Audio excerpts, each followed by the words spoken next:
Welcome to Joy About the G-Men. I am Joe Aguirre along with King Zay. Tyrod Taylor, couple of second quarter touchdown passes. Dexter Lawrence in that defense looked pretty dang good. 6 quarterback sacks, a 14-7 win, Zay. Not really blowing you away with the offense. But again, Tyrod Taylor starting in place of Daniel Jones for a second consecutive week. And this week we'll make 3.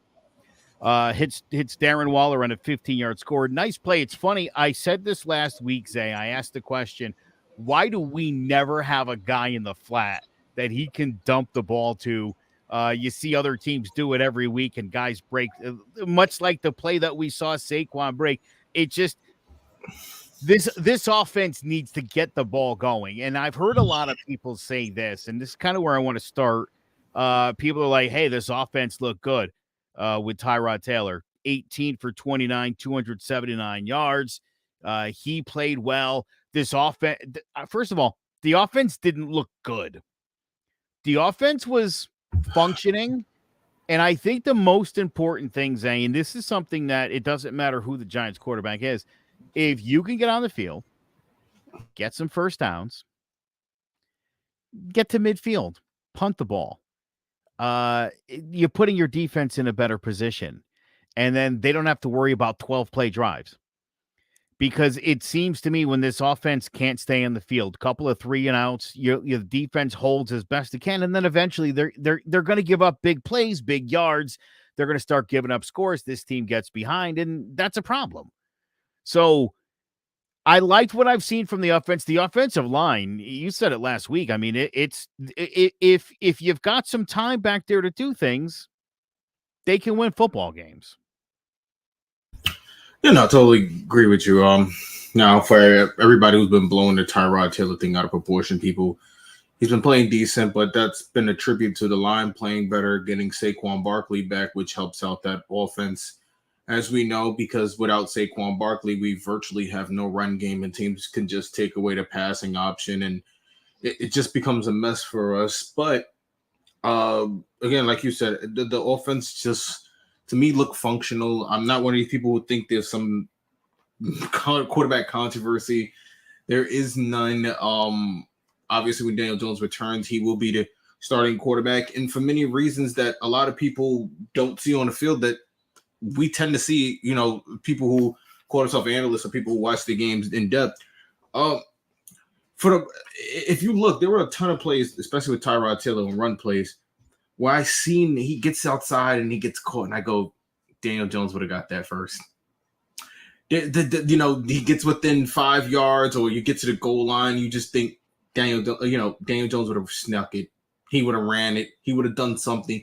And he just, to me, while they have very similar skill sets, he just has more of it, and that's just what it comes down to. Tyrod Taylor being of older age, he just doesn't have that speed he used to have when he came into the league, and there's nothing wrong with that. He's a great serviceable backup quarterback, and I need people to keep their expectations where they are. He's been playing the better half of the Giants' schedule, I would say. It's not like he's going out and putting these numbers up against, Dallas and then San Fran, and he's doing it against some of the best defenses in the league. No, he's done it against the Bills, who were missing key players on defense, and again, a Commanders team that we really don't know what they are. The reflection of their schedule is having a mix of weak and strong games, so we don't know basically where they stand.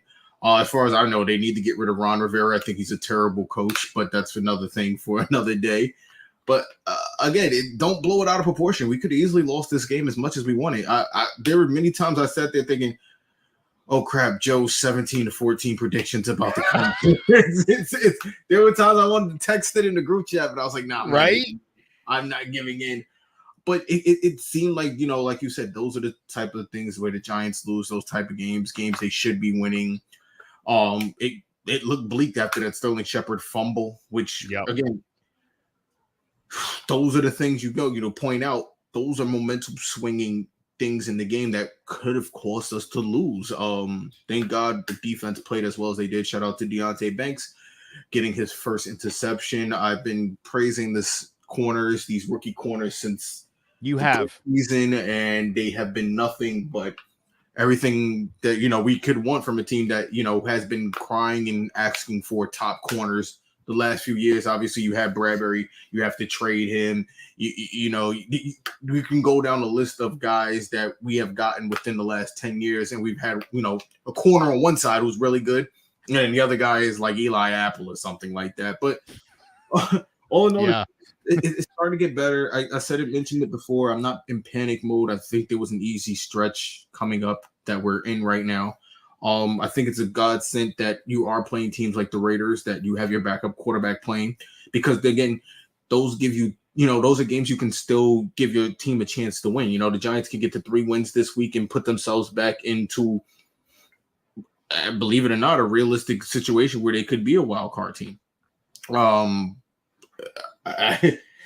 It's crazy to think that you could start off 1-5 and be that way, but that's just where the Giants are. And again, I'm hoping my predictions continue to come true, and the Giants will start to shaping up the rest of the season. Yeah, this team's definitely playing well. The Jets, that's definitely a good matchup for this team. And listen, I'm thinking a week ahead. Excuse me. Yeah. A week ahead. I said. By the way, to your credit, yeah, I had the picture of Deontay Banks and his first career interception, and you've been saying it pretty much from camp. These kids look good. They're starters. We have starting cornerbacks, and we don't necessarily even need a Dory Jackson. That's how good these young bucks are playing, and that's very exciting. This team, by the way, came into the game, as you know, Zay, with 5 sacks, and now they've got 11. They had 6 sacks in the game. Sexy Dexy and Williams are finally, Leonard Williams finally starting to get some pressure. We saw a week before against Buffalo, they were basically getting the ball run down their throats. Their run stoppers, no good. We don't want to see that. I will say this, Bobby Okereke, who I was so excited about this team getting in the last 2 weeks. This guy has been absolutely phenomenal. 11 tackles last week and a pass defended, double-digit tackles each of his last 4 games. He's all over the field. Micah McFadden, by the way. This is a guy who he's not the most talented defensive player in football, but I don't know that there's a guy with a better motor than this guy. This guy's a disruptive force. He doesn't always quite get there, but it seems like he's always in the quarterback's face, or shadowing a tight end out of the backfield. Him and Okereke had a couple of nice plays on tips where McFadden's got the ball. That's very exciting, because to me, this was a big free agent acquisition for this team. And the first few games, I've been saying it. I'm like, I don't hear this dude's name in the game at all. And I want to hear his name like 15, 20 times a game. We weren't seeing a whole lot of that. He's playing better. The front four is playing better. The cornerbacks are pretty set. Again, I love Xavier McKinney. I'd like to start seeing more of the playmaker that Xavier McKinney's going to be. Do some things back there, buddy, because I'll tell you, I was telling somebody earlier today, when this defense doesn't spend more than half the game on the football field, they're a very good defense. And they're finally starting to live up to the quality of the players that we have. If they can continue to do that, and like I said, all this offense has to do is avoid 3 and outs. They're going to happen, certainly, but limit the 3 and outs. Get a first down. Just get a first down, 4, 5, 6 play drives. That's going to go a long way towards your defense being able to constantly bend and not break. I think I said it last year. It's very important to stay on schedule. That's the term that they use in football. The Giants did a really good job last year staying on schedule, managing Daniel Jones, what he did, balancing the run and pass. So it worked out really well for them. And as a result of that, the defense played better, and the Giants record, reflected that. I think, again, at the beginning of the season, the Giants were trying to get in the groove. I keep saying that I don't like the 3 preseason game situation, because now you're taking away a game. As far the third game is really important, being a dress rehearsal game. It gives you a real good feel of a full game, because you can't really simulate that in practice, and you can't really simulate it in a preseason game where your starters play one drive, or you can't get a real feel for it. And we've seen it this year with the Giants. The Giants play one drive basically with their starters on offense, and you can tell Tyrod Taylor has played more with the starting offense this year. It looks like it. He looked more comfortable this year than he did last year, and it's a courtesy to the reps he got in preseason, which kudos to the Giants was smart, because you're in a situation now where your quarterback could be out for another 2 weeks, and at least you have a guy in there who's not he hasn't had experience. He's just getting second team reps and third team reps. No, he's been getting first team reps. He's been taking first team snaps with the preseason. Even in that third preseason game, like I said, we only got him in for, we Daniel Jones in there for one drive. He's out. Tyrod basically plays most of the rest of that game against the Jets. And now he gets a chance to get revenge against them, luckily. But it just goes to show you how so much of the season is really affected. Like I tell people, we can't be too critical. We have to break these seasons down into parts. Like I said, the first half, you have to break them down every 4 games. That way I look at it, because, like I said, the Giants, the first 5 games or whatever could be bad, but then, the first 4 games, you can move on. You can get better. Your second half, the Giants can pick up 2 wins in the next 2 weeks and really put themselves in a situation where, coming off those 2 wins, you get Dallas. That could be a toss-up depending on how you're playing. Dallas, we know, isn't that great of a team. They have issues there, but they've had our number. And then you get a Washington again. You get a New England, who we know isn't good. You go into the bye, you come out of that, and you get Green Bay and the Saints, who are 2 teams that aren't good and just playing to play, it looks like sometimes at this point. You get the Eagles to end the season, Eagles in the middle, and in the LA game. I don't think we'll be able to probably win both of those Eagles games, based on the Eagles being right now, the Eagles are far ahead of us team-wise, just based on what they have personnel-wise. Outside at receiver, they just have great receivers on both sides. Their tight ends have been playing well, and their quarterback, as long as he's got the quarterback push, it's going to be very hard to beat that team going down the stretch. But the Giants have at least 6 winnable games left. I was just going to say that, Zay. I see 6 winnable games. If you can somehow beat Philly in one of those, and God forbid you beat Dallas the second time through, that's 8 wins in the second half. That would put you in wild card contention for sure. And by the way, to your other point earlier, you talked about Tyrod Taylor and this similar skill set to Daniel Jones. I think Tyrod Taylor is one of the better backup quarterbacks, not only because he's obviously been a starter in this league before, but as you mentioned, similar skill set to Daniel Jones.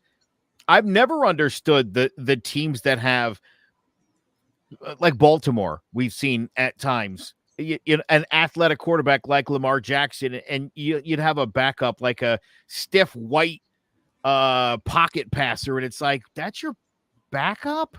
I don't understand that. That's how I felt with Colt McCoy. Right. You have a pocket passing starter, and it's like, a black athletic backup, and it's like, okay, you can't just pop that guy in there and run the same offense, so why would you do that? That's one of the things about Tyrod Taylor I like. And look, as you mentioned too, each week that he's been in the starting lineup and he gets the first team reps, because he's been a starter, because he knows what he's doing, he's gotten comfortable pretty quickly. Yeah. And he's certainly looked extremely competent. I feel very good about Tyrod Taylor. And as you said, look, there's no quarterback controversy. He's a backup. He came in there to be a backup. I think he's content as the backup. He knew as the backup, Daniel Jones has a history of missing a few games every year. So he knew there would be an opportunity to play. Yeah. Knows this system from the time he spent in Buffalo. So this guy's about as good a backup as the Giants could hope for. This is the thing. And this being a Mets fan, I know this being a Yankee fan, during the Gary Sanchez time, the Yankees backup catcher was Austin Romine. Austin Romine played like once a week, and he'd hit around 300, hit 7, 8, 9 home runs, and people were like, he should start. And it's like, if that guy starts, how quick do you think his batting average plummets to 220 and he gets exposed because he's not an everyday player? It's so easy to, Tyrod Taylor's made this offense look functionable. That's he's a good it. Band-Aid. Yeah, he's a good Band-Aid. That's what he is. That's what he's doing. He's Absolutely. Now, Daniel Jones has not looked, he's not done a great job with this offense. These two things have nothing to do with one another, right? Tyrod Taylor making the offense look functionable isn't a quarterback controversy. If Tyrod Taylor would have taken this team out there and won 35-7, and he threw for 300 yards and 3 touchdowns, well, then we could talk about, oh, maybe this guy should. He's got the offense serviceable. The offensive line, obviously, they've made drastic changes in the past few weeks. That's about 75% of why this offense looks so good. Throw in the fact, again, Tyrod knows this offense. He's been getting more the reps, as you mentioned, with the fur. Of course, they're going to look better. Daniel Jones, when he comes back, he might need a couple weeks to settle back in. And that's probably going to happen. But again, as you look, this Giants schedule, we knew it was going to be brutal at the beginning. The first 8 games we knew that's a rough schedule, and they had to get past that 8. We were hoping for better than what it is, certainly. But last year, they pulled some of those games out and had a good record to start the season and fell off in the second half. I think it's set up for this team to have a much better second half. Whether they can get enough to get to the postseason remains to be seen, but you got to like where they are right now. Yeah, like you said, the schedule was grueling. We probably expected them to probably win a couple more games, but again, that's why I tell you about the luck situation. Seattle, you lost bad luck. Just a bad pass really turned that whole game around. Obviously, Dallas, the weather, that's just not how you want to start a season. And a damn typhoon on Sunday Night Football against a team that's really had your number the last couple of years, and then everything that can go wrong goes wrong. The Giants ran into, I told you, that situation where luck kind of ran out. Like last year felt perfect. Last year felt the Giants, until we got to the playoffs, it didn't really feel like the Giants could do any wrong last year. You underdog every week. Okay, cool. We'll just go out there and prove you wrong. And the biggest issue with being a New York team is New York is so fickle. It's what have you done for me lately? And because Daniel Jones hasn't been what he was last year, and there's no doubt in my mind he can get back to where he was last year. You just don't lose that, talent in a year, especially when a team supposedly gets better, adds weapons, and does all this. I think, like you said, it's going to take a while when he comes back.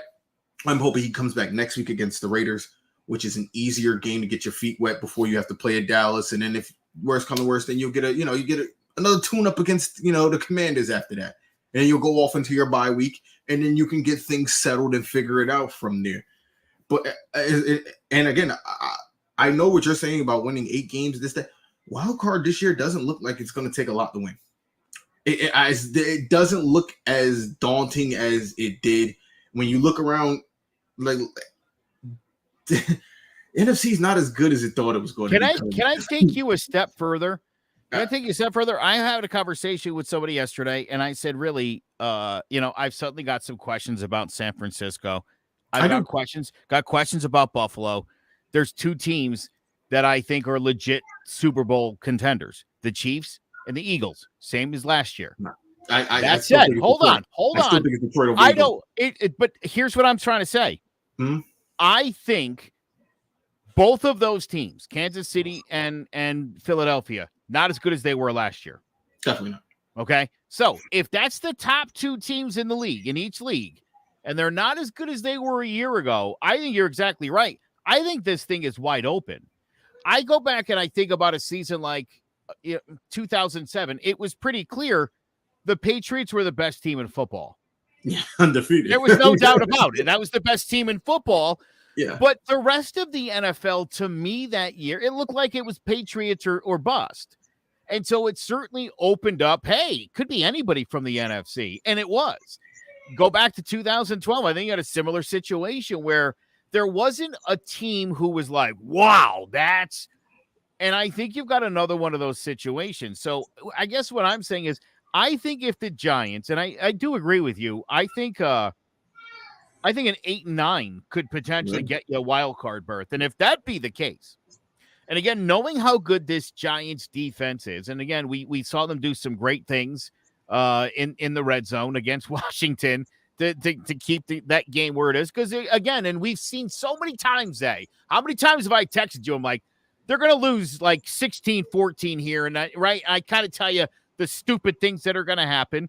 I thought we were over that a couple of years ago when we got rid of Joe Judge, these ridiculous ways to blow games in the last minute, right? Adrian Peterson, like a 75-yard run. Jake Elliott hits like a 65-yard field goal. A week later, Graham Gano banks a 60. Like, how many?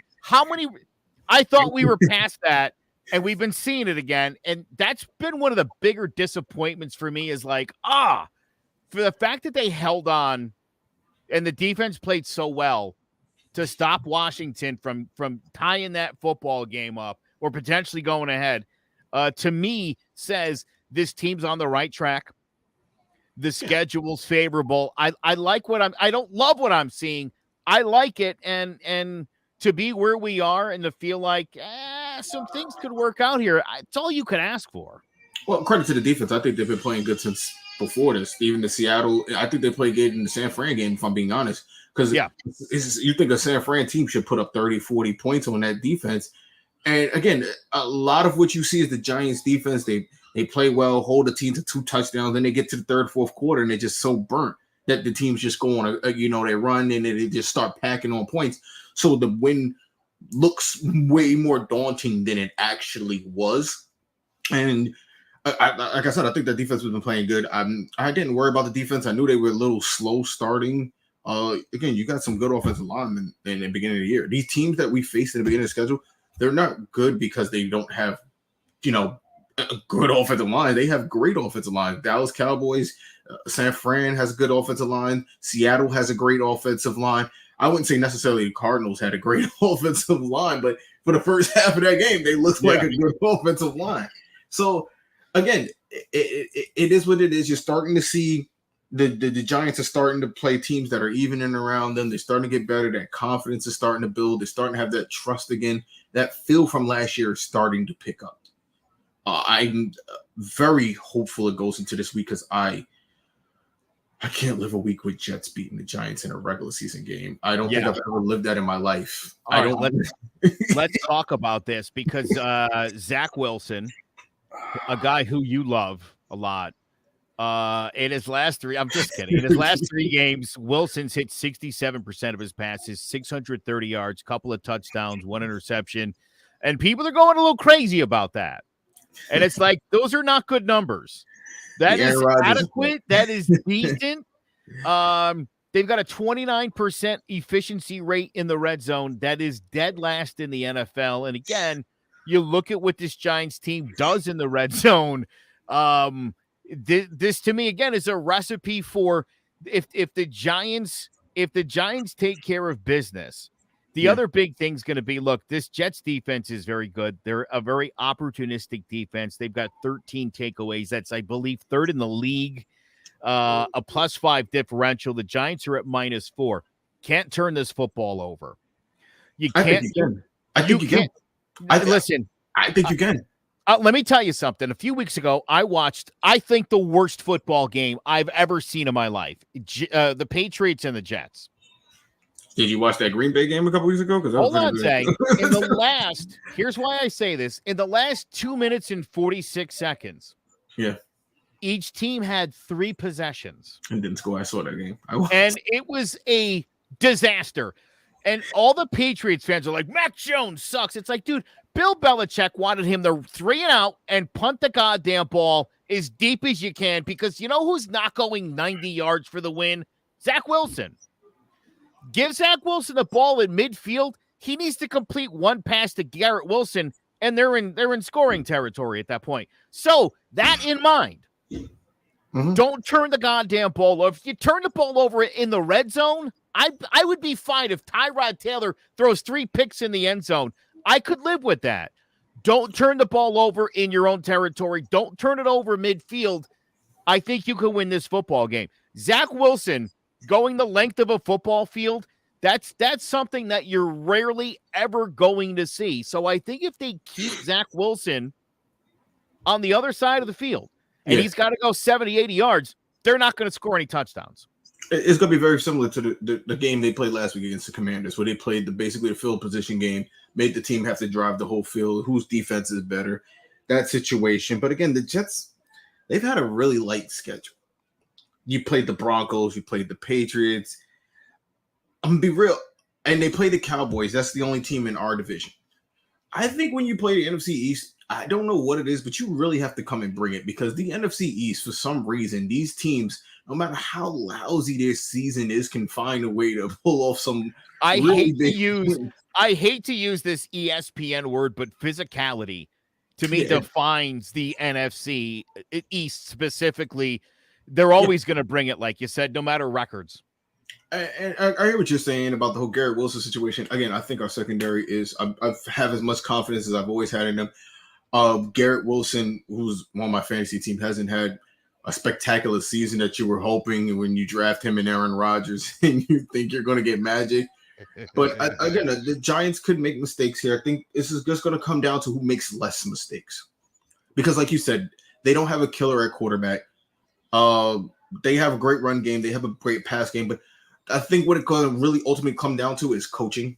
I don't think Saleh has figured out the coaching situation yet. I don't think he's figured out how to balance pass and run, which is something the Giants are starting to come around the corner, because I've been screaming for weeks. Get Jalen Hyatt the ball. Get Jalen Hyatt the ball. The boy can play football, people. I don't care about route running, this, that, technicality. When you're that fast and you are him, you can go out there and just run down the field and be a threat. You can just be a threat down the field. And we've seen it multiple times where you see now Jalen Hyatt runs down the field and safeties are far back as they can, corners, because the boy can run. You got to put three people. You have to. He's becoming a nightmare matchup because of his speed. And I think the Giants could find a way to balance that with the Saquon Barkley run, because that was another thing we saw was Jalen Hyatt out there allows those holes to open up in the run game and allowed Barkley to have a way more efficient game than he did the week before, because they found a better balance. And they got Hyatt involved. They got him the ball.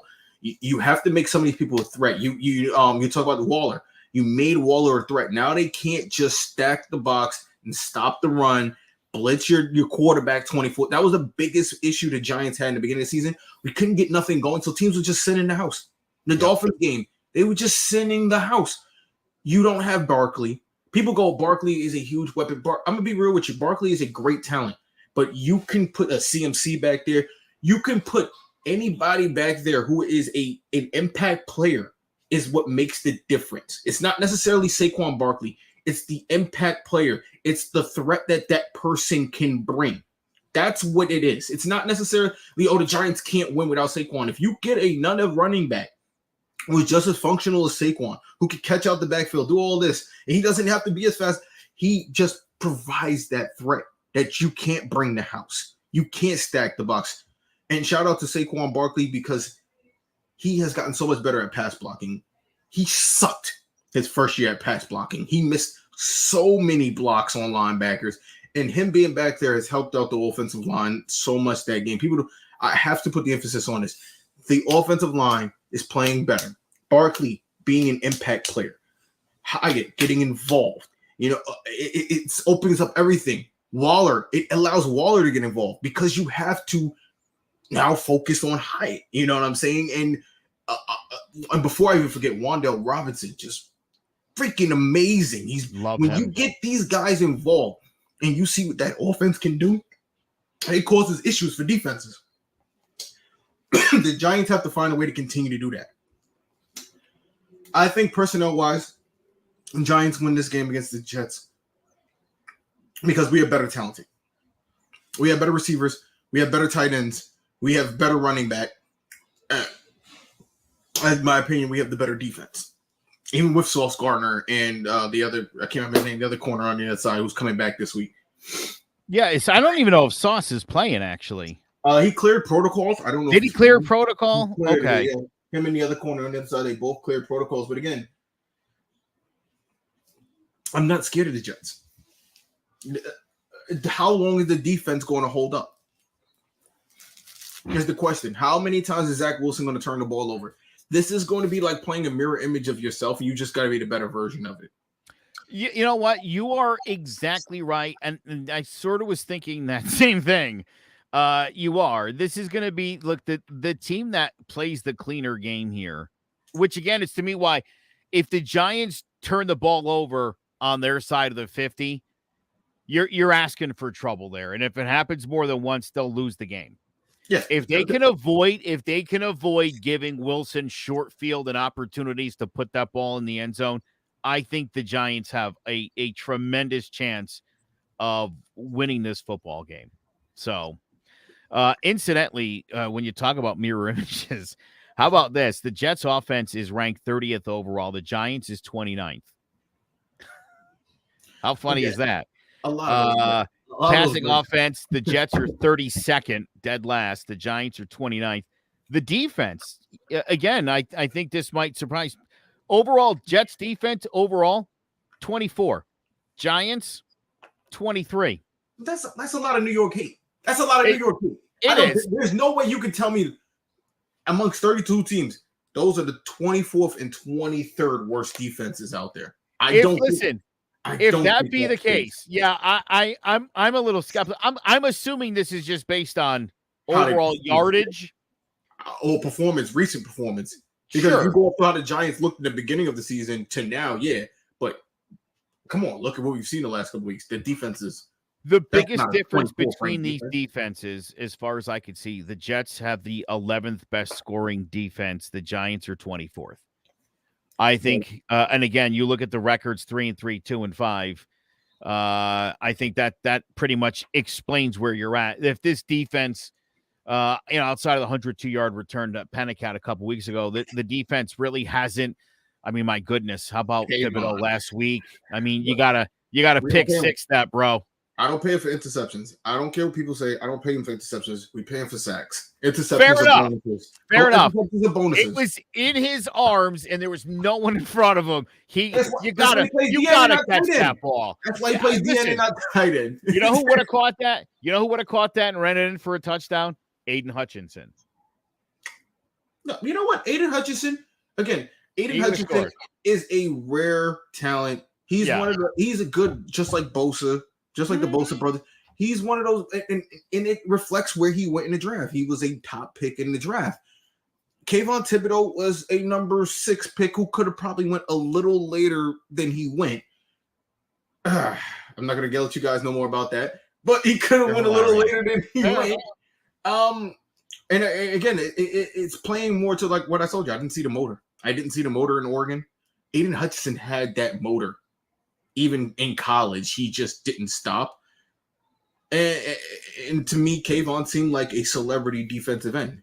Hopefully, he's trying to break that name that people are giving to him. He's, a bougie, a celebrity, doesn't really care about anything but himself type of. I don't like that. That was a big talk. You don't have New York radio, but Carl Banks was on with some New York host, and they was having it over Thibodeau's play, and he's trying to explain to them how things work in the league and how you play that position. They decided to hang up on him because they want him to play better. I hope the talk doesn't get into Kayvon's head, and I hope he continues to play the way he's playing, because again, he did have a lot of questions, coming into the draft. A lot of people questioned his motor. I thought the Giants took a risk by getting him. They took a risk on Neal too. Again. I'm about ready to move him into the right guard slot. I'm ready to move him on to the bench. Are you ready to right guard? He's too money. I don't think so. He played guard at Alabama for some time. In college. The players understand that. They're not I understand that. He's he's a skilled guy. It's in Alabama when you play with some of the best talent in the nation. Don't do that. I disagree with that. And I'll tell you right now, look. They kept Eric Flowers out on that flank for way too long. And it was like, oh my God, do something else. Put him on the other side. Move him inside. Do something, but don't leave him out there to get exposed week in, week out. Listen, if he can't play guard either, then maybe then you don't have a future with this guy. But I think it would behoove this team to at least move him over and see if he's got any value as a guard. Otherwise, that's going to go down as a bust. By the way, the Jets have trailed in all 6 games this season at the half. The Giants finally last week for the first time had a halftime lead. Something's got to give this week. So, again, it would be great if the Giants could go into halftime here with a lead. They're definitely a second half kind of team. The defense really seems to step up in the second half. So I think that's really the key to the Giants. Like, if you're going to turn the ball over, do it in the red zone. Do it in the Jets red zone. Like, that's fine. If you don't get the ball in the end zone and they pick it, that's fine. They're not going 80 yards the other. It's not happening. So no, I think Brees Hall, he breaks one, maybe. Sure. That's a Listen, great and I would say, look, the same thing with Garrett Wilson. You go back to that Miami game, but I think part of that problem in that game was the longer that defense was out on that football field, you knew it was just a matter of time before Arcand or Morser or Hill was going to break something. And so, again, get first down, stay on the field for as long as possible. Don't give them great opportunities. Don't send your defense out there after a 12-play drive where the Jets don't score. You get the ball back, you 3 and out, you're back on. You cannot do that to this defense. The offense has to be a little bit competent, get a first down or 2, get the ball moving just a little bit, and then if it sputters, it sputters. Fine. Punt the ball as far away as you can. But that's going to be the key to the Giants here is keeping the ball on the Jets side of the field. I think that's the best way you win this game. And it probably ends up being a 16-13 kind of a situation here. I'm not expecting anything crazy here. Neither one of these teams is going to score a ton of points. It's a revenge game for me. I'm here. I'm at 20. I'm at like a 27-13 type of game. I can see. I would love that. I mean, I could see Haley. I could see Hyde, getting a touchdown. I could see him finally getting his first touchdown of the year. I could see a defensive touchdown in this game based off the way Zach Wilson just slings it around. You could see a Saquon Barkley score, and then you're at 21 right there. Then, forget about it at that. So I think the Giants have multiple ways they can score this game. I'm, like I said, 27-13. That's where I'm at with this game. Giants 27-13. Everyone else has us losing. That's where I have it. Giants 27-13. Book me for it. By the way, to the Jalen Hyatt point, I complained a couple weeks ago on this show that, Jalen Hyatt's out there for 5 plays, 6 plays, 7 plays. That's all the snaps this guy's getting. And it seemed like once again, they're hitting the play action deep to Hyatt. But I thought to myself, and I said this, I'm like, this kid's out there for 4 or 5 snaps, and that's it. Everybody knows what's about to happen. But look at the impact he made with those 4 or 5 snaps. I understand that, but I'm saying give him 12 snaps, give him 14 snaps. I agree. Again, the comparison I made last week, and I was talking to a Patriots fan earlier today. The Patriots had signed Malik Cunningham. Yeah. And they would bring him out, and he would take some wildcat snaps, RPO, but he never throws the ball. And everybody that's played the Patriots is like, oh, Malik Cunningham doesn't throw the ball. When he comes into the game, I'm going to put 11 guys in a line of scrimmage. Where's he going? It's like sure, but again, I'm like, Bill Belichick's a smart guy. And the same thing here with Hyatt. If he's only out there for 4 or 5 snaps, and everybody knows what the play is when he's in the game, it's making it a little bit harder. It makes more sense for this guy to be out there 15, 20 snaps where some other things happen. Maybe he's a decoy on some plays. That's fine, but it'll make it a little bit easier for him to get down the field. If the guy gets 3 snaps, you know what the play is each of the 3 times. It's a little harder to complete it. Same thing with Cunningham. The Pats apparently already cut him. And I thought, dude, if you're going to have this guy run RPO, but the P isn't an option, what are you doing? What the difference is, and I'm trying to explain this, with Hyde, while he is getting more times, the Giants are trying to bring him along slowly. They're trying to feed him. Again, remember, there was a lot of question marks in the beginning of the year about his intelligence and his ability to pick up plays. And that's why a lot of Tennessee plays that he ran were a lot of fly down the fields or fly down and, run a post or running this. They didn't have a lot of technical plays for him. So I think the Giants are trying to feed him as much as they can and bring him along. I don't think this is like a Cunningham situation like with the Dolphins, for example. When the Dolphins introduced the Wildcat to us, when Ricky Williams came in, okay, this Wildcat, he's going to, fake it. And then eventually one time they faked it and they threw it over the top and they scored a touchdown. That's a different scenario. I get what you're saying. I think Hyde is more of we're trying to bring him along because the NFL it's very hard. You watch some of these plays, like the clips in it. I think it was Dan Orlovsky or one of them. They was trying to get him to read the plays out, and he's just struggled, couldn't get the plays just to say it as a quarterback. It's very hard. They're very, their terminology is very long. Their playbooks are very big. It's Chris Sims. Oh, it's Chris Sims who Chris did it? Sims, yes, because Chris Sims is very critical of all these other quarterbacks that don't get all the terminology down. And it's like, oh, dude, remember when you couldn't do that shit? It was him, right, in the video? Okay. I love that you bring up Dan Orlovsky, too, because that's another guy, a guy who is a career loser in the NFL. One of the worst quarterbacks in the NFL for every year he was in the league. I love how critical he is of these other quarterbacks. It's like, dude, I don't know. Mr. Run I don't know if you're the guy to be speaking on that. Mr. Run out of bounds talking crap. Imagine that, right?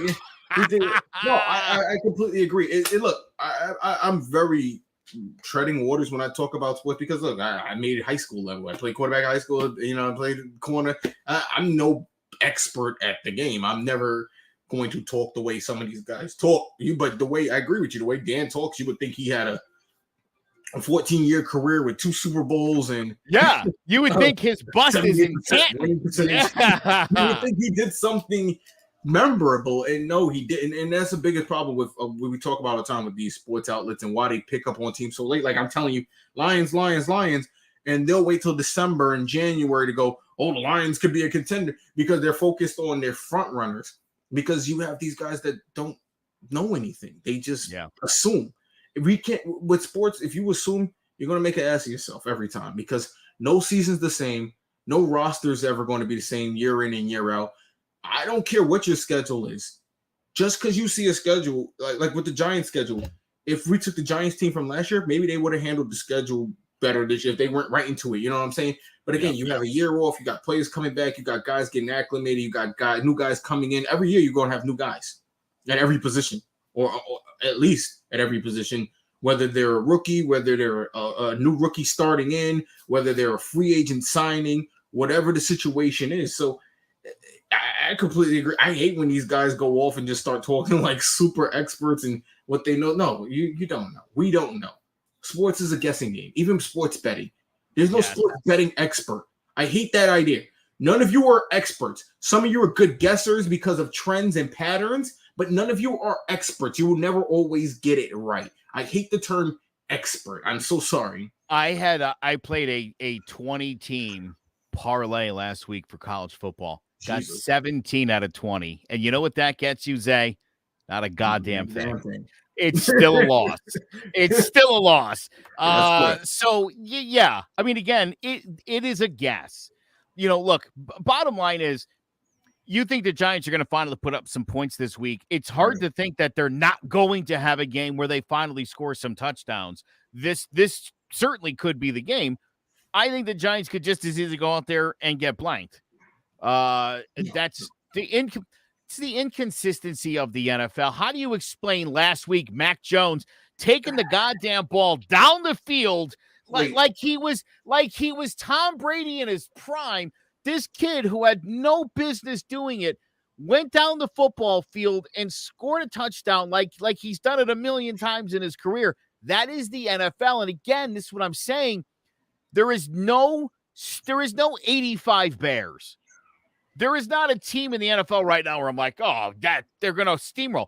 Week in and week out, I'm really not sure who's going to win games. Yeah, any given Sunday. It's really the term that's going on right now. Any given Sunday is a huge term. This is the parity. This is the parity I think we've always wanted to see in the NFL. And again, it's as easy as look at the Giants beating Arizona, almost beating the Niners, getting killed by Dallas, struggling with Seattle. Then you look at what Dallas did with those teams and what San Francisco did against those teams. It's like, None of this makes sense. It doesn't. None of this makes any sense, but that's the any given Sunday mentality. And I think, Zay, there's again, you and I both played at the high school levels. We can speak on the experience we have. Sometimes you do play down to your opponent. It just happens. It's inexplicable. You're like, right, your coach all week's like, don't play down to the opponent. You're like, no, we won't. And then it's 7-7 at the half, and you're like, shit, yeah, we did it. We did. We're playing down to these guys. It happens. It's part of football. Sometimes, some guys just have your number also.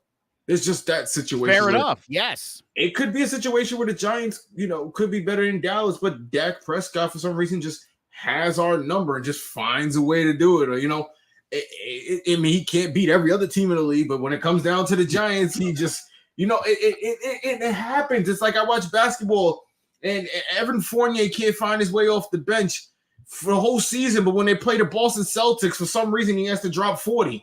It doesn't make sense. Yeah. Sports never makes sense. No, predicting it never makes sense. And it's such a laughable, insane thing. But again, it's what makes this thing beautiful. It's why they have the things they set up. I think football has the greatest setup for the draft. It helps teams turn around faster. Yeah. When the worst team gets the best player, look at Detroit. Look how they've turned around. Look at even Cleveland. As much as we've been bashing Cleveland, Cleveland has been a very comparable team the last few years than they have ever been within the last few decades. That was one of the worst organizations in sports for the last 10 years they were in Cleveland. And then when they came back, they were incredibly inept. And you're right, the last couple of years, they're a viable contender year in and year out. Look at the Houston Astros, a team that lost 110 games, 120 games, got a whole bunch of draft picks, went through 4 or 5 years, and they turned those picks into Altuve and Correa and Springer. And next thing you know, got a pretty goddamn good thing going on in Houston. Yep. If you build right when you have those down seasons, well, when the system's set up for you. That's the key to consistently being competitive. When the system's set up for you like that, you don't do it. LA took a basketball approach. That's what I didn't like about what the Rams did. They traded away all their picks because in basketball, you could lose every game and still end up with the damn 12th pick in the draft because the way the lottery situation is set up. It's terrible, but that's just how the sport is. And I felt the Rams did. I felt they should have took the time to build this team because look at the team. Their team is not bad. I hate to say it, but the Rams, as dysfunctional as that team is, and as many picks as they don't have coming up in the future, they still got a chance this year. Yeah, they got legit superstars. Like you could argue the best at their position at several positions. Who's it? Puka, you're right. Puka Kanuko, whatever the hell his name is. Out of nowhere, you're talking about this kid has just re-energized that offense. Stafford was written off by the Lions, which is hilarious because Goff was written off, and they're both just like, okay, we'll just prove everybody wrong in different places instead of where we were. Change of scenery really worked out this scenario for both of those. And it's funny, the Lions initially were like, do we even want Jared Goff? It happens though. But I honestly, you take a Zach Wilson and a Daniel Jones, and you could put them in a town where there's probably not as much pressure, and they develop more and they become better. Because again, for some reason in sports, we have this unrealistic progression of players now. Because you have a couple Pat Mahomes, a couple Joe Burrows, you expect everyone to be that. And I hope the Texans take their time because they might have something with Stroud down there. He looks pretty good down there in Texas, and he's got that team going. And I think Carolina should take their time with Bryce. You can't just put these kids in the fire, especially in an AFC where the AFC has most of the dogs right now, most of the dog teams. You can't just out there and go, hey, win me 10, win me 13 games, compete against Joe Burrow, compete against Pat Mahomes, compete against Josh Allen. It's not going to just happen overnight, but we've adopted this unrealistic idea of that's how sports work. And again, it's going to affect a guy like in Chicago. Justin Fields, to me, I think he can play quarterback. He's shown the ability to play quarterback. He just needs a good situation. By the way, as you know, I've been down on Justin Herbert since he came into the league, and everyone thinks he's so unbelievably talented. He's not. He's 2-5. It's not going well there. And week in and week out, I hear about it's the defense. It's this coach. It was the guy last time that they fired. It's always somebody else's fault. Yet, Zay, every time I turn on a Chargers game in the fourth quarter, I watch this son of a bitch throw an interception. Well, everyone wanted him. Everyone wanted us to get rid of Eli and get rid of Daniel Jones for him. That was a huge talk. Herbert was a huge talk that people wanted. He was one, and that's why I tell people, pump your brakes on Caleb Williams. Don't get me wrong. Caleb Williams has shown tremendous talent so far. Mm-hmm. Tremendous talent. I can't argue it. He's shown the ability to win games, to get out of pressure situations when the line is collapsing and make a play out of nothing. He's shown all of that. But as far as the next level, and you'll watch players that go on podcasts, and this is why I love podcasts, because now we actually get real stories and understandings of what goes on outside of just what we see on the field. And these players will tell you in these interviews, the NFL is a whole nother dog. It's a whole nother game.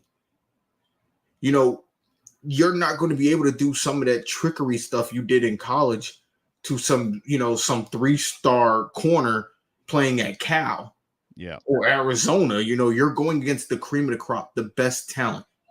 Even if you get a Caleb Williams in the draft next year, it's going to take time to develop. And then you're still going to have to put a line around him. And then he's still going to have to build chemistry with his receivers. So for people to want to move on from Daniel Jones just because he's not having the greatest year or didn't start off well, because that always happens.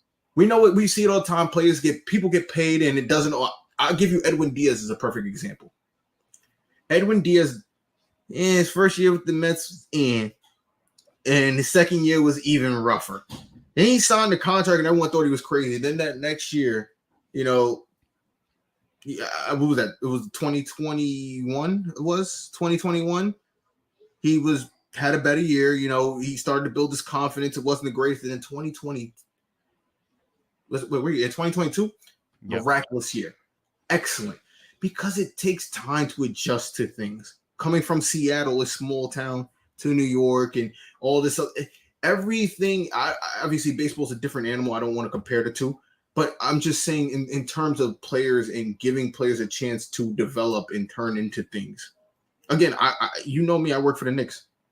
I watched last year, they go, Jalen Brunson's the worst signing in NBA, and because this is just New York media for you. Worst signing in NBA history. Now it's looking like the greatest bargain in NBA history. Because you can't just take, these guys and give them money and expect it to. Things take time. The beginning of the season looked rough. I watched them boo everybody, all the Knicks out of the stadium last year to a second-round playoff, Game 7 in Miami. You know what I'm saying? These things take time. Yep. Developing players take time. We are just such an unrealistic world right now where we want everything accelerated. We want the best players. We want them now. We got to have it fast. We can't have a losing season. We can't have none of that. Look at Giants fans. Look how many years we cried about losing seasons.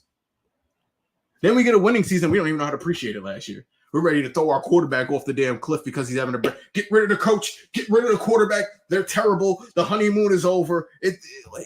No, people, these things take time. How many times did you run Coughlin and Eli out of town? You know what I'm saying? You have boy, 2007, bro. They wanted the both of them out of there. He was the adopted child. They was the adopted Manning. That was the signs you would see. He couldn't beat the Eagles. He couldn't. Give it time. Give it time. Stop wanting these players to start giving you something in there. What is Daniel Jones, 24? 24, 25, something like that? Yeah. Give him time. Young man. Yeah, Give for sure. Him time. He's a kid. I mean, I don't know what these people want anymore, Joe. I don't know. No, you're right. There is and it's so much worse. It's so much worse in New York. And again, being a Yankees fan, these idiots who, World Series or bust. If they win a World Series, like if you think a World Series is a likely outcome every single season, you're an idiot. Even Hal Steinbrenner isn't expecting a World Series championship every single year. You know what I mean? Like it's just not realistic. we got spoiled at the end of the 90s with 3 and 4 years, and people for some reason thought this was the 1940s Yankees where they were just going to win every single championship for it. It's like, that doesn't work that way. That's not going to happen anytime soon. I mean, again, I think look as far as the NBA, you look at how good the Warriors were until they weren't. They're still really good right now. They're right. Yes, they're still good. But 2 years ago, I can't do that. Look, that was like a dynasty, and it was like, oh, and then they got freaking what's his face there, James Harden. Like, not Harden. Who's the tall guy? Durant. Durant. Yeah, but right, and it's like, oh my God, this team's going to be insane for like a decade, and he didn't stay all that long. And again, they're a good team, but they're not what they were. But there's that unrealistic expectation of, look, if Steph Curry's the best player on the floor, they should beat everybody. And it's like, yeah, it doesn't work that way. It didn't work that way when Michael Jordan had nobody around him. Ask Barry Sanders what it's like to be the best player in football and not sniff the playoffs. It happens. Don't talk to Jordan fans about that, because he never had a good team around him according to him. You know, he carried his whole team to the championship according to, no. But yeah, it's definitely what you're saying. We as fans and as people, we need to bring down our expectations. Again, I'm super ecstatic with where the Giants are at right now, record-wise. We could be a lot worse. We could look a lot worse. Obviously, you can't take nothing out of a morale loss. Oh, you lost a good game. There's not much that could come out of that record-wise or feeling. But, just to know that your team is getting in the right direction, that helps. This is the NFL, not the Democratic Party. We're not going to celebrate losses. Hey, we almost got that one. Look, I'm not getting into that either, because that's a whole nother. We'd be here for another hour. We could definitely be. We definitely could be. All right, so you really do. By the way, one last thought. Matt Breida sucks. He does not know how to hit a hole, and he doesn't know how to. He doesn't know how to let blocks develop. Holes will emerge, and he's a different type of runner. He's a different type of runner. And Again, for me, the backup shouldn't be a different type of runner, because it's with the quarterback situation. Yeah, it's how we looked when we had Daniel Jones and Colt McCoy back there. What the hell are we doing with Colt McCoy? Yes. What were you doing with Jake Fromm? What were you doing with what was the skinny one you like? The one with the long neck. What's his name? Oh, Mike Glennon. Mike. These guys did. I mean, they might have fit the playbook that was working for that time, but when you're like I said, when Daniel Jones brings the aspect that he can run and throw and all that, and then you bring a guy who can't do none of that in, but maybe that just like defeats the purpose of everything. Personnel, scouting, what are you doing? Why are we hiring people who it's not like the Giants where you had like the 3 running back situation. You had a fast running back, a power running back, and a guy who could do it all, because that line was great and they could block for whoever. Yep. The game has changed. The sport has changed. We've gone to a more passing situation. And a lot of the running backs that we see now, they wait at the line. They're patient. They wait for holes to open. Breida's an old school guy. He wants to get it, hit the hole, and just get there. You know what I'm saying? He's more of a power runner type of guy, and the line is more used to blocking for Saquon. So it's going to feel weird when he comes in. That's why when Eric Gray was filling in for Saquon, it felt better, because Eric Gray is a guy who gets up to the line. He waits for blocks to develop. He moves with it. He can catch out the backfield. He feels similar to Saquon without that top level speed. Right. If I'm being honest, even his ability to break tackles and move, it felt Saquon-esque. Not necessarily Saquon, but you know what I'm saying? They have very similar skill sets. When Sterling Shepard went down, Wan'Dale Robinson came in. He's very similar skill set. That's how you have to build your team, where you're plugging in and you're not losing something. You're adding something at most. That's what the Giants weren't doing before. You were filling in guys that just necessarily didn't belong on the field together a lot of the time. They're not complimenting the starter. Exactly. They're not complimenting anything at that point. Yes, you could bring a guy who could fill in and it doesn't feel different. It helps the team out. But when you bring an offensive lineman in who's not as good as Andrew Thomas, the whole line feels it. You know what I'm saying? Yeah. Your backup has to be just as solid as your starter. And again, Pugh has come in and played really well. He's not Andrew Thomas, no.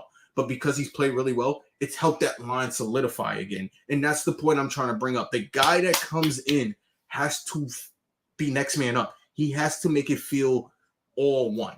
Because if you don't, then again, you saw what the line looked like before Pugh got there, before he solidified the most important part on the line, the left tackle spot. You saw it. Yep. And then when Andrew Thomas comes back, and then you could put Pugh at guard, and then you could get John Michael Smith back, and then we can figure out whatever we're going to do with Neil. But then that team will start to get better. You see what I'm saying? There's so much potential in this team still left. It's just about, everything coming together. That's literally what it comes down to.